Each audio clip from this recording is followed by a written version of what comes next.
चर्चा की शुरुआत अनुमा जी से करते हैं। अनुमा जी, आज पहले चरण की वोटिंग हुई, वोटिंग के रुझान आपके पास आए होंगे। इन रुझानों ने आपको क्या एहसास कराया? आराम से सोइए, कुछ होना जाना नहीं है, या उम्मीद इतनी जाग गई है कि अब तो सोना ही नहीं है 1 जून तक? कुल मिलाकर थोड़ा सा इन रुझानों के संदर्भ में रोशनी आपसे मिले अनुमा जी। तो पहली चीज तो ये है कि बहुत दिनों के बाद, लगभग 7-8 महीनों के बाद आपसे जुड़ी हूँ। जी। तो मुझे उस बात की खुशी है।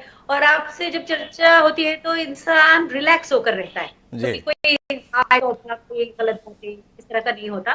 तो उसके उसका श्रेय आपको जाता है। जी, धन्यवाद। चुनाव की बात करते हैं। चुनाव में 102 सीटें पर मतदान हुआ। 2019 का अगर आंकड़ा आपको याद तो 102 में से 45 सीटें तब इंडिया गठबंधन को मिली थी और एनडीए ने 41 सीटें जीती। और उसका बहुत सारा श्रेय तमिलनाडु को जाता है। 39 सीटों में से भारतीय जनता पार्टी को नहीं मिला। तो इसी तरह से फिर से ये चुनाव आके खड़ा हुआ है। वही 102 सीटें हैं। और इस बार भारतीय जनता पार्टी कोई नया काम करके आई है, उसके अपने कोई रिपोर्ट कार्ड नहीं है।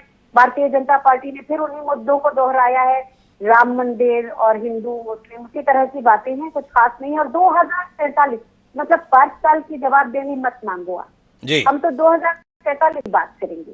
तो जी। उस तरह की बात की है। तो इन सीटों में भारतीय जनता पार्टी का मैं कोई आगे बढ़ते नहीं देखती हूँ। हमारी जो गठबंधन की आप देखेंगे, और बहुत सारी ऐसी सीट भी आपको सरप्राइज करेंगी कि वो कांग्रेस की तरफ आती हुई या इंडिया गठबंधन की तरफ आती हुई।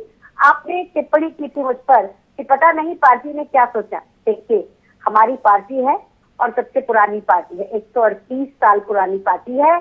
और उसके अंदर जो भी चुनाव को लेकर मंथन होता है, उसमें अगर मेरे जगह किसी और को दिया और उसका हमें कहीं और फायदा होता है तो वो अच्छी बात है ना। और इस बार वो होगा, क्योंकि आप और हम, शायद मैं नहीं जानती आपके ग्राउंड रिपोर्टर्स आपको क्या खबर दे रहे हैं, पर जो खबर हमारे तक आती है हमें लगता है कि 8 सीटों तक जीतने में हमें ऐसा नहीं लगता कि कोई परेशानी होगी। अच्छी हवा है, लोगों का रुझान है, लोग परिवर्तन चाहते हैं।